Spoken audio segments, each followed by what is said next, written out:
So hello. Hi. Sorry it's been a few weeks since the last video. But there we go. The camera broke and we haven't had time since. Well, okay, it wasn't your fault the camera broke. No, largely my fault See, we haven't got together since, because I live a wildly exciting life. And I am completely impoverished, which is why we have not bought a camera or met up really very much. But here we are, back to continue our discussion on the definition of God. Right. Part 1 is linked in the description. I've always wanted to do that. You've always wanted to do that, or you have now. People say that on YouTube all the time. I was going to do some of that this episode as well. I'm just still a bit not quite in the zone. Fred only woke up an hour ago. Yeah, about that.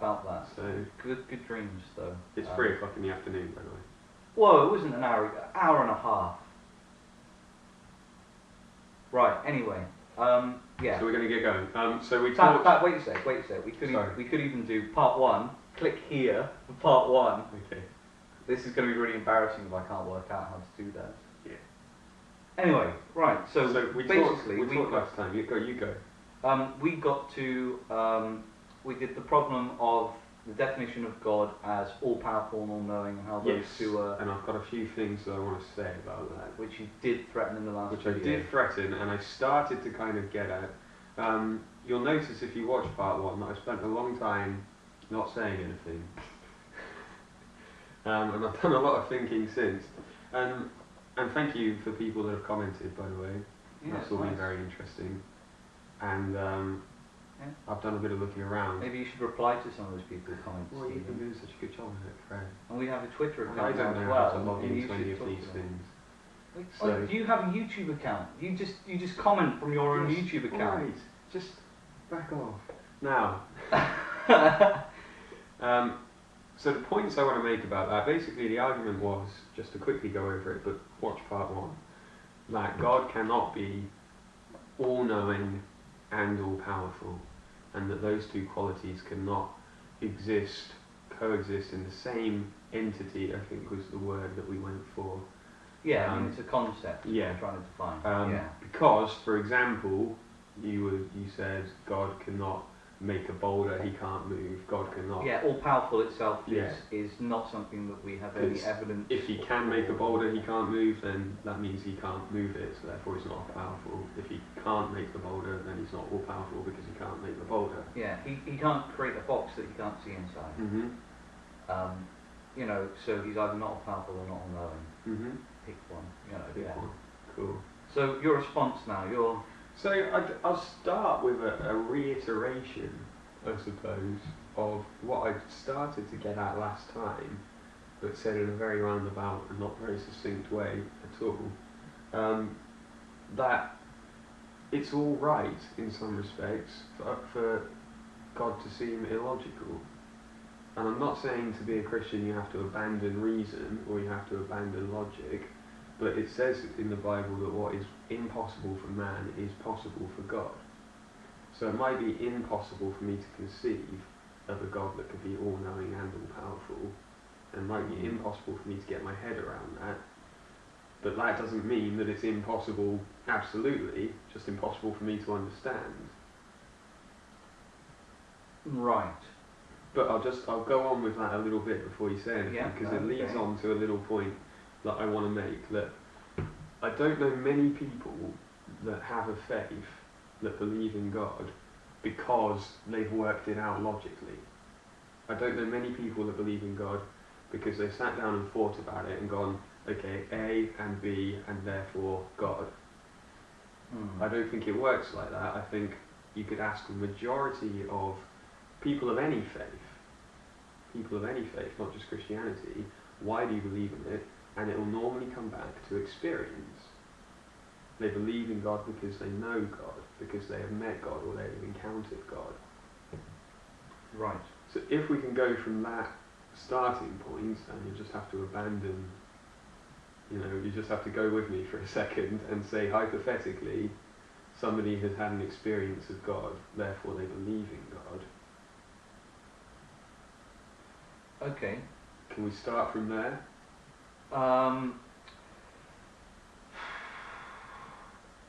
Personally, I don't feel very comfortable saying we can't use logic to even define, let alone provide evidence. I'm not saying that. That's exactly what you've said.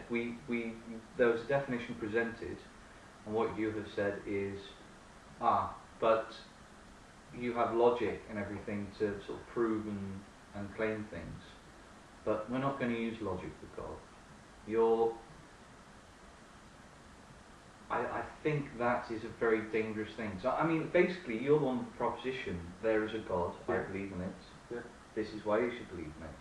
And if you're not going to appeal to my only real faculty for interpreting evidence, my reason, my logic, then you're not going to win me over. Mm-hmm.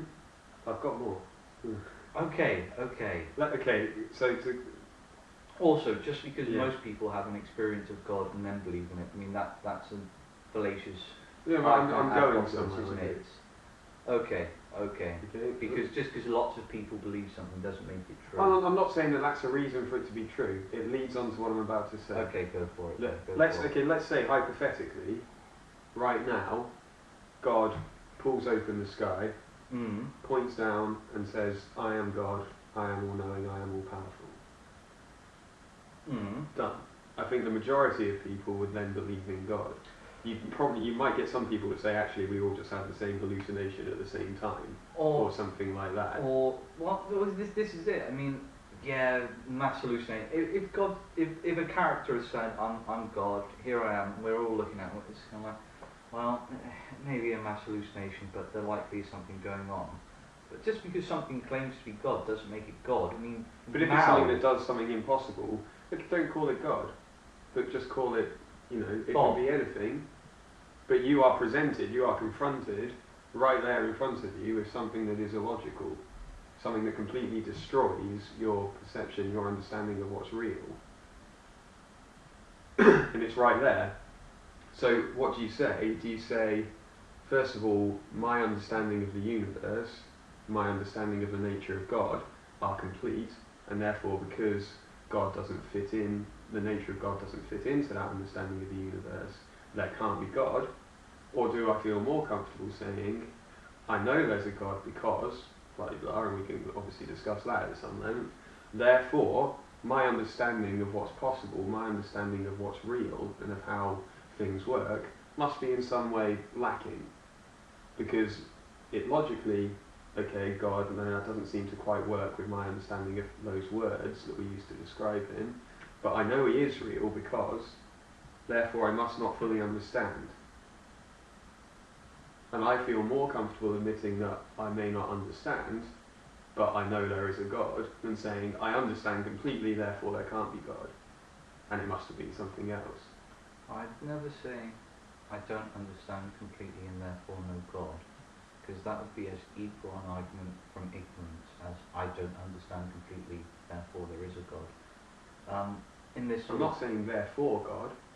No. I'm saying God, yes, God, therefore I must not understand something.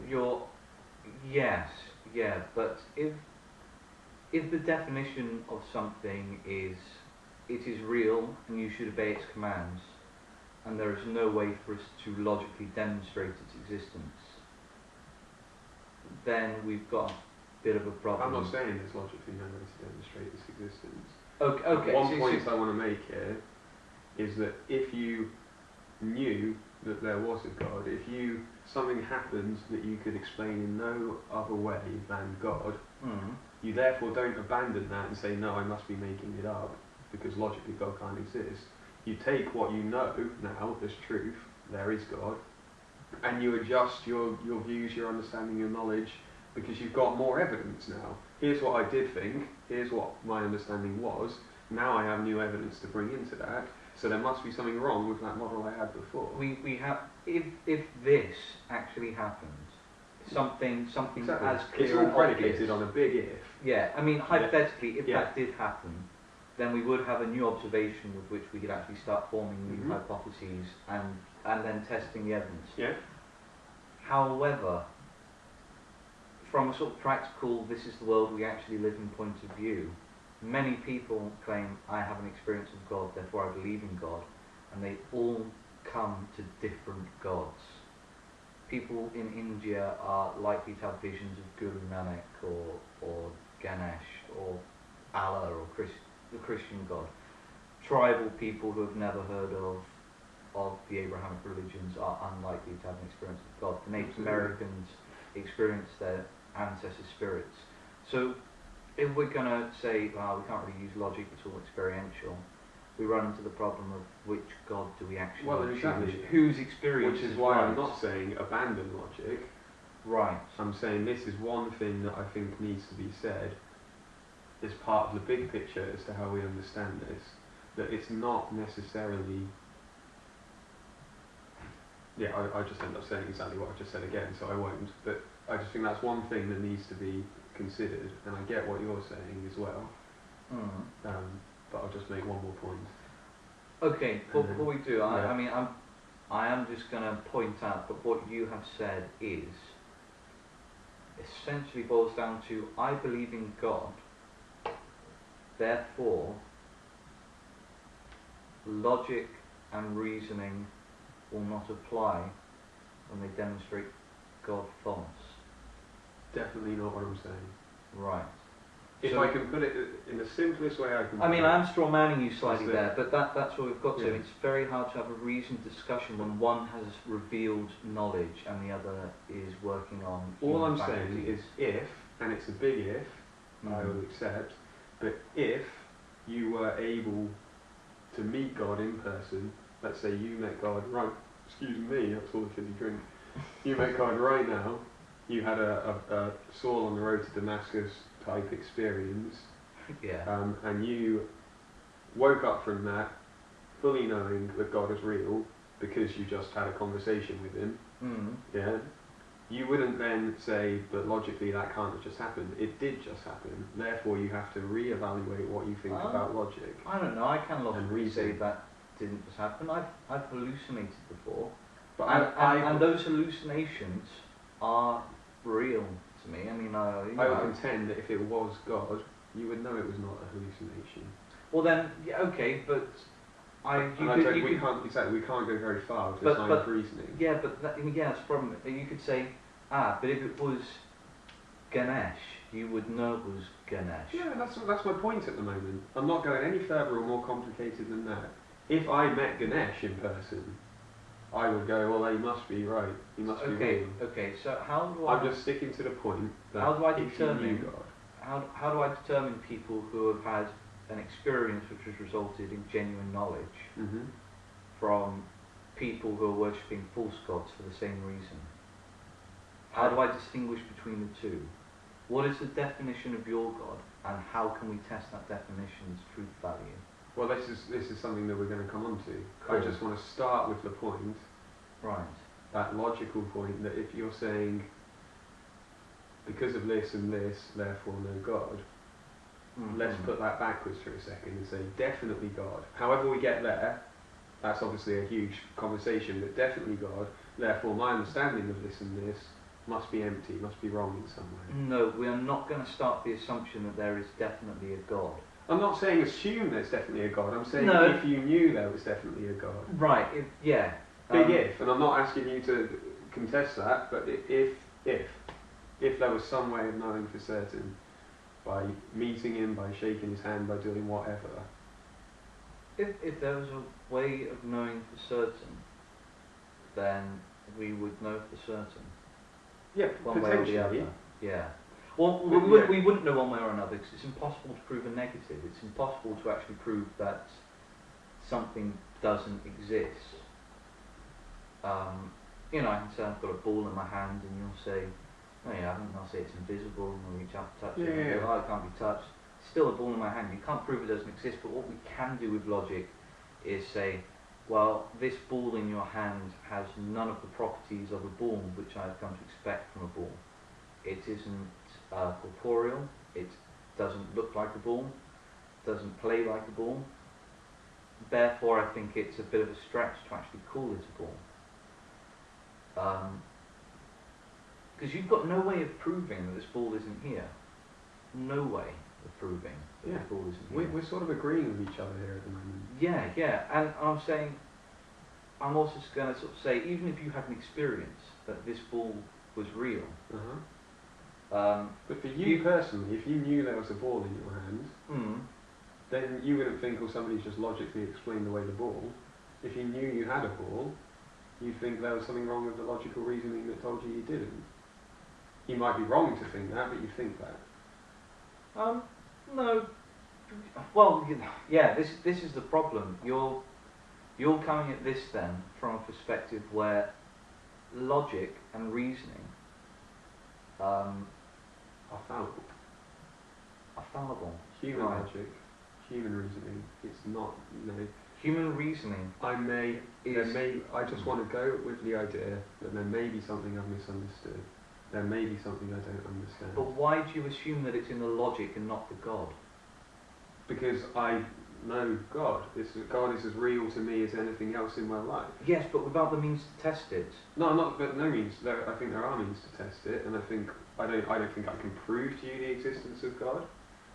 But I think it's reasonable. I think it's logical. I think it's rational. Well, we've just demonstrated. I want to make the simple point. We've demonstrated in the last video that just two of the properties of the God you're proposing. I haven't even got onto my other points are yet. We need to illogical. speed this up a little because I think we're going to. No, this is fine. We can divide it into lots of parts. Okay. No, this is the problem. You're saying that God is logical and it is reasonable, and I'll agree with you that human reasoning is fallible, incredibly so. But just logic is not really fallible. I mean, logic at its core, and we will get onto some of the laws of logic eventually in regards to God, isn't really fallible, even when it's not really very useful. Okay. So I think I'll move on to address that with my other points. Okay. Because I think it now applies. So what you're saying in a nutshell is that it is easier for you to believe that logic is at fault than the God concept. It's easier for me to come from a position. Let's say you gave me a convincing, watertight, logical argument that there is no mug on this table. And logically I can't contest that. Well, technically, I mean, it's kind of true because, electrons are a massive field and they repel each other. But just as a the simple thought experiment. Yeah, no, I see what you're saying. Yeah. I would sit here and think, but there is a cup, the mug. That reasoning must not be right, or there must be something beyond my understanding that reasoning doesn't address. Because there is a mug. Right. Well, see, this is it. This is fine. This is exactly what I said. It's easier for you to accept the flaw in the logic than the flaw in God. And I don't mind that as long as you're being honest about that. But it also seems odd to me that you're not considering the possibility. You'll consider the possibility that fairly kind of good logic. I didn't even use any sort of tricks or bring anything other than the definition of the God that you proposed. But you are not considering that the God concept is false. Even though you have evidence, even though you know it to be true. Like I said, I've had hallucinations, which, as far as I'm concerned, those things were happening. I know logically that they weren't. I can explain that. I can explain it as I had a fever. My brain was doing somersaults in the skull. I can explain that. But I think to maintain a shred of intellectual honesty, you have to accept that it could be either one at least, which is at fault. It could be the logic, and all I'm saying to that is that if you could be, big if, big could, but if you could be certain that it wasn't God, you'd have to look at it being logic. You need to be certain.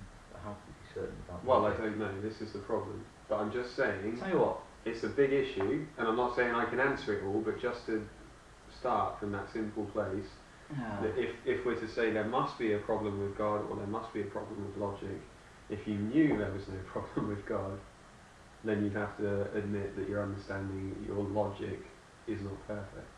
Yeah, if you know, well, this is the problem. Even and I can't demonstrate to you that there is no problem with God. One of the problems is that if you knew for certain that God was at fault, God was real, and it was logic at fault, then the very criteria for which you assess your belief on God to be the true one and logic to be the false one is at fault. But is the only way I can know something by logically demonstrating it? No. So there we go. I can know God without him having to have a logical explanation. But every thought that we do have, we don't have to explain the cup. But, and you know, in the words of Carl Sagan, even the concept of the number one has an elaborate neurological underpinning. I mean, we are logic computers. We're scruffy logic computers. Look, I am fine for us to go down this path. But I don't really want to go any further than that. I just wanted to make a very quick point that has ended up into like a 20-minute discussion. But that's because what you're trying to do is say, I know that God exists, therefore the logic must be at fault. And this has inherent problems in that you haven't yet demonstrated the logic is at fault. Nor have you broached the problem of, if I know God exists, therefore the logic is at fault. The very thing that you need to assess whether this claim is true, you have said is fallible. So you don't know. No, because as we've just said, I can know it without having to logically prove it. Yes, but to know anything, you have to be able to assess your beliefs. Yeah, but I don't have to assess it with you.